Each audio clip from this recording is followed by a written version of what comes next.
அனைவருக்கும் வணக்கம். கவர்மெண்ட் ஸ்கூலில் ஒர்க் பண்ணுற டீச்சர்ஸ்க்கான கவுன்சிலிங் வந்து ரீஷெடியூல் வந்து அடுத்த வாரம் வந்து வெளியிடு அப்படின்னு சொல்லியிருக்காங்க. ஆல்ரெடி கவுன்சிலிங்க்கு பார்த்திங்க அப்படின்னா ஒரு டேட் வந்து போட்டு கொடுத்துருந்தாங்க. 17ஆம் தேதியிலேருந்து அப்ளை பண்ணிக்கலாம் அப்படிங்கிற மாதிரி. அதில் எம்இசியில் பார்த்திங்கன்னா சர்வர் பிரச்சனை இது எல்லாமே இருந்ததுனால டேட் வந்து போடுற டேட்டு எக்ஸ்டெண்ட் பண்ணியிருந்தாங்க. அதுக்கடுத்து பார்த்திங்கன்னா ஷெடியூலில் ஒரு சில சேஞ்சஸ் வந்து இருக்கும் அப்படின்னு சொல்லியிருந்தாங்க. அதனால் அதற்கான திருத்தப்பட்ட அட்டவணை பார்த்திங்கன்னா அடுத்த வாரம் வெளியீடு அப்படின்னு சொல்லியிருக்காங்க. இதில் மே 13ஆம் தேதி தொடங்கி சனிக்கிழமையுடன் முடிவடைந்தது.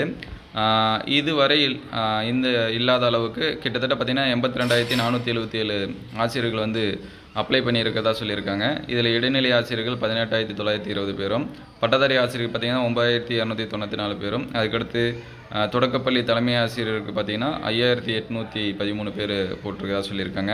நடுநிலைப்பள்ளி தலைமை ஆசிரியர் பார்த்திங்கன்னா 1,640. அதுக்கடுத்து பார்த்திங்க அப்படின்னா 35,667 விண்ணப்பங்கள் பதிவிடப்பட்டுள்ளன அப்படின்னு சொல்லியிருக்காங்க. இதேபோல் பள்ளிக்கல்வித்துறையில் இடைநிலை ஆசிரியர்கள், உயர்நிலை, மேல்நிலை, தலைமை ஆசிரியர்கள் அப்படின்னு சொல்லிட்டு 46,810 அப்ளிகேஷன் வந்து போட்டிருக்கதா சொல்லியிருக்காங்க. மொத்தமாக 82,477 அப்ளிகேட் வந்து சொல்லியிருக்காங்க.